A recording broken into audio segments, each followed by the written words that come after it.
Hello everyone, today I'm going to teach you how to create this style of gradients that you can use in Adobe Photoshop with your brand colors. We're going to start by creating our gradients from our own brand palette. So I'm going to import here the color palette that I will be working on. And then I'm going to create my new gradient. Double clicking in the color that I want to edit and then color picking from that palette. You can add as many colors as you want by clicking on this part here and then double clicking to create the gradient. And I'm gonna save them as our own file.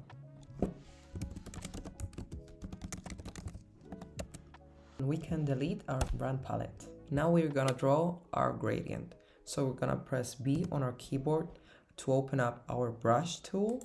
We're gonna right click to make sure the hardness of our brush is on 0, so it has this flow like an airbrush. And we're gonna start drawing random lines. Okay, I'm happy with this. We are now going to put the color on a dark gray and make the brush slightly smaller. So we are filling in the borders that we have between the black and the gray. Pick a lighter gray, making the brush slightly smaller and going over on the edge as well.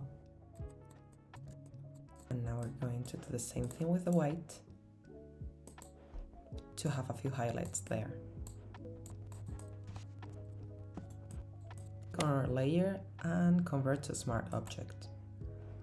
Then we can name it gradient. And go to filter and liquify. So here's where the magic happens. We can make here the size of our brush bigger and smaller, so we're able to fully design these as we see fit.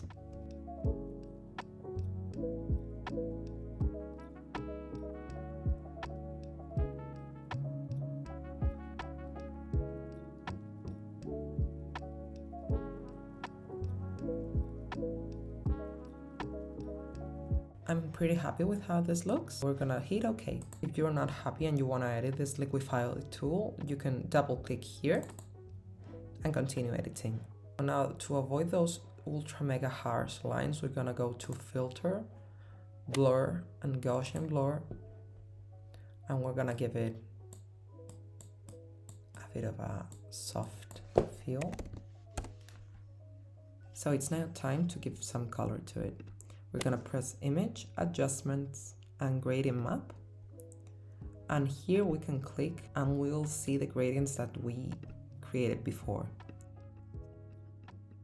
So we're gonna add a bit of texture, a bit of grain to really bring this to life. You have 3 options for adding grain. The first one is to go to filter, noise, add noise. We would press uniform and regulate the amount of grain that we want. 5% looks cool. We again can re-edit the amount of noise, so let's try 8%.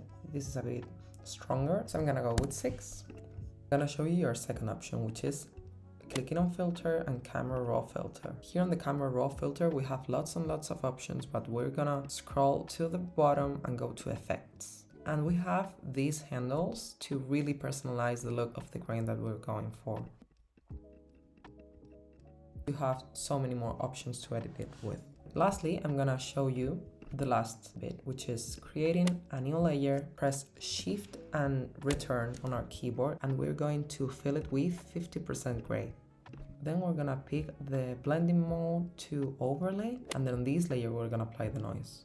Okay, so here we have the same thing that we've done before, but with the added option of making it visible and invisible to really be able to edit the grain and the file as you wish. Okay guys, so that's really it. So now you know how to create this aesthetic grainy effect for all your posts. I hope you liked it and see you in the next video.